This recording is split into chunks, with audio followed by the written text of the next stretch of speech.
प्रिया प्रियतम एक सिंहासन पर बैठे हैं। प्रिया जी कुछ अधिक चंचल हो रही हैं।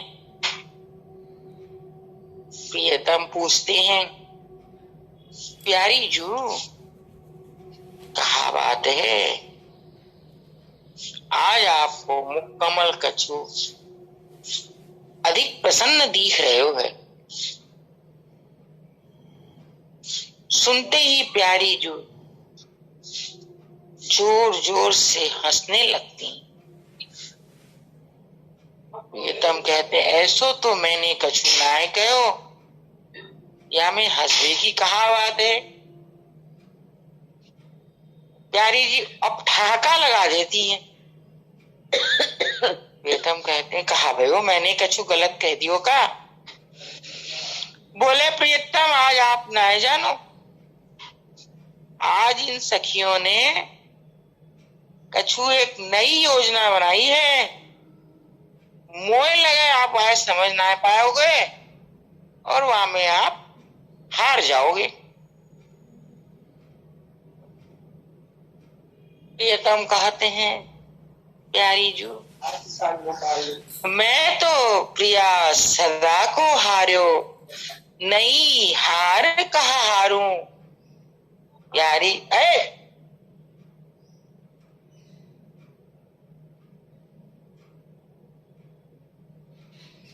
मैं तो प्रिया सदा को हार्यो, हारे भय को हरा कर आपको कहा प्रसन्नता होएगी। मैं तो आपके सामने सदा ही हार्यो भयो। प्रिया जो गंभीर हो जाती हैं, कहती हैं, प्रियतम आप ऐसी बात करके सारे खेल पे तो पर्दो ही डाल दो, कोई कछु कर ही ना सकेगो। प्रियाजू मैं तो स्वयं खेलवे की सोच रहे हो, तो आप अगर आगे होकर खेलोगी तो मुझे बड़ी प्रसन्नता होगी। इतना सुनते ही प्यारी जी उठकर खड़ी हो जाती हैं।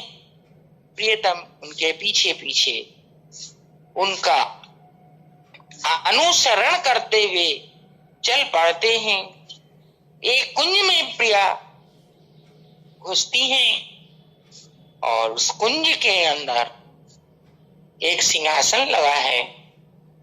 सिंहासन पर सफेद चादर पड़ी है, उस पर आगे प्रिया बैठती हैं, फिर प्रियतम बैठ जाते हैं। प्रियाजू जब बैठी तो साधारण रूप से जैसे कोई बैठते हैं वैसे बैठ गई, पर प्रियतम के बैठते ही वहां कई तरह के छोटे छोटे पक्षियों का आगमन होता है। प्यारी जू कहती हैं, प्रभु ये कहा पहले मैं बैठी, मोए तो एक भी या चिड़िया ना दिखी, और आपके बैठते इतनी चिड़िया गई। अब हंसने की बारी प्रियतम की थी। प्रियतम कहते हैं, प्यारी जू आपने कही कछु अनोखो करवेगी, इन चिड़ियान ते पूछो क्यों आई है। धीरे से एक चिड़िया को पकड़कर प्यारी जू अपने हाथ पर बैठाती हैं और पूछती हैं, बोल सखी तेरो आगमन कैसे भयो।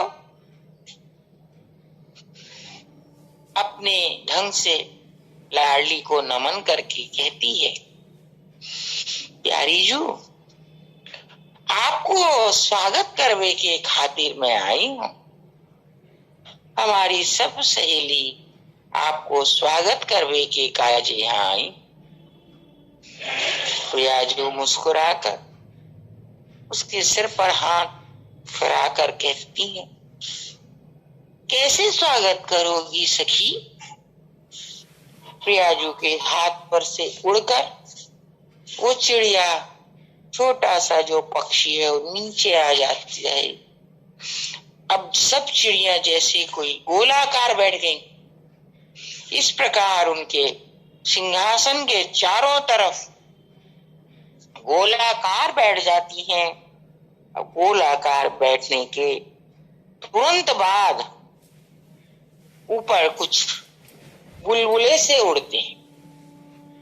सब अपने मुंह में कुछ ऐसा पदार्थ डालकर लाई थी जो उनको चोंच ऊपर करके छोड़ा तो उसमें से बुलबुले उड़ने लगे और बुलबुले ऊपर जाकर पुनः जब नीचे आते हैं तो उनमें से रंग की फुहार निकलने लगती है। तरह तरह के रंग प्रिया प्रियतम पर बरस रहे हैं। प्रियाजू भौचक्की सी होकर कभी उन चिड़ियाओं को देखती हैं, कभी आकाश को देखती हैं, बुलबुलों को देखती हैं और कभी रंग को देखती हैं। कहती हैं प्रियतम, ये चिड़िया ये पक्षी तो बड़े ही चतुर हैं। इनके हाथ भी न है, कहाँ ते या बुलबुलान को लेके आई और इन बुलबुलान में रंग कहाँ ते आयो, मैं तो कछु समझ ना पाए रही। प्रियतम कहते हैं प्यारी जो आप कछु भी कर सको हो, आपने यहाँ को अपने हस्त कमल पे बैठायो, वहां के प्रभाव ते ऐसो है। अच्छा, मैंने तो एक को बैठायो, सबको कैसे है गया? प्यारे, इनमें इतनी एकता है, एक को जो होए सबको है जाए, वह को होयो तो सबको है गया। प्यारी जू कहती हैं, अच्छा तो अब मैं दूसरी चिड़िया को अपने हाथ पर बैठाती हूँ। दूसरी चिड़िया को उठाकर प्यारी जू अपने हस्त कमल पर बैठाती है। कहती है बता तू कहाँ लाई है?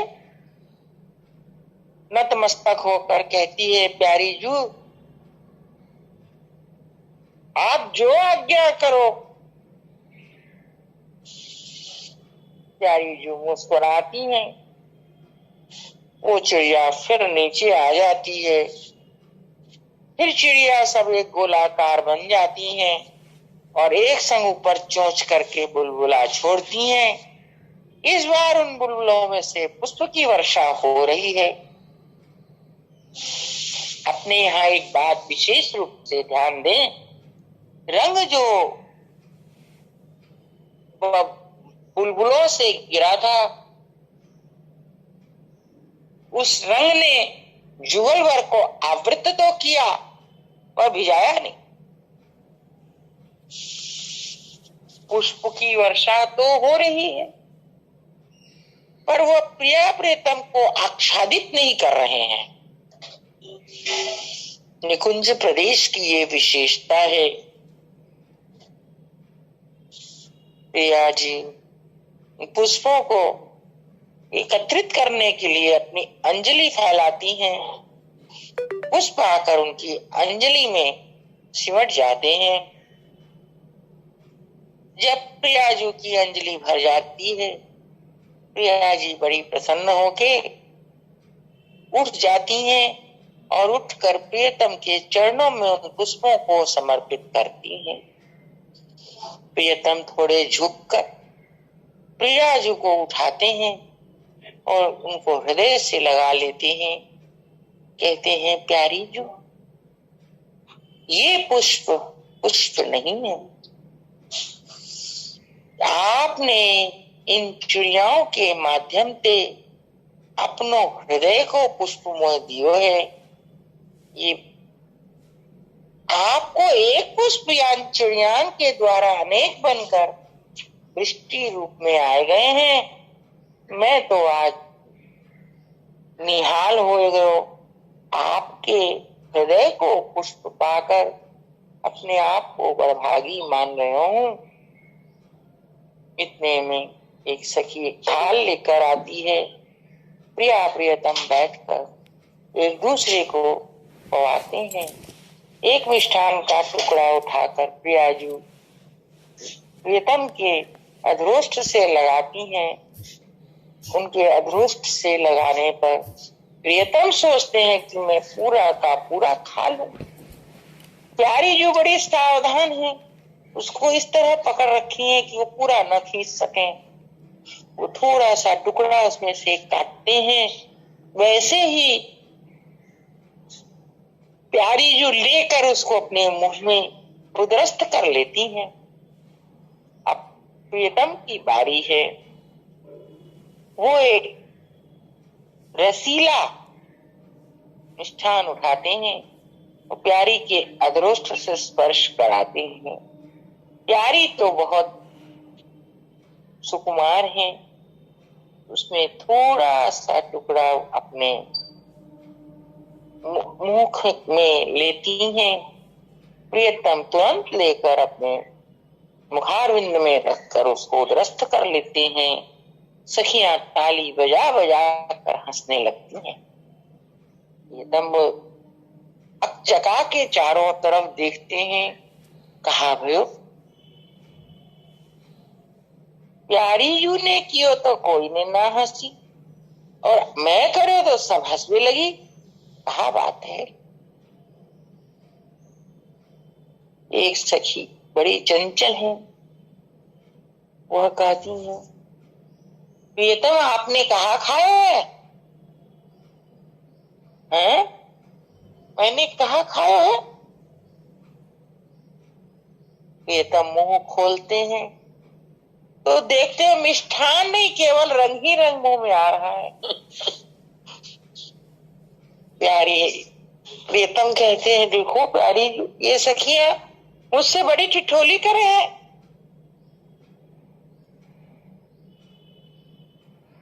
प्यारी जो मुस्कुरा कर कहती हैं प्रियतम या थाल में तो अनेक प्रकार के मिष्ठान हैं, आपने वाही को चयन क्यों कियो?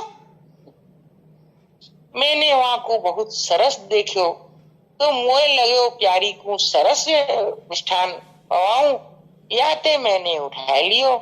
और आपने जब वहां को अधरोष्ट से स्पर्श करो तो वहां में ते रंग ना निकलो। मेरे मुख में जाते ही हम में ते रंग ही रंग है गया।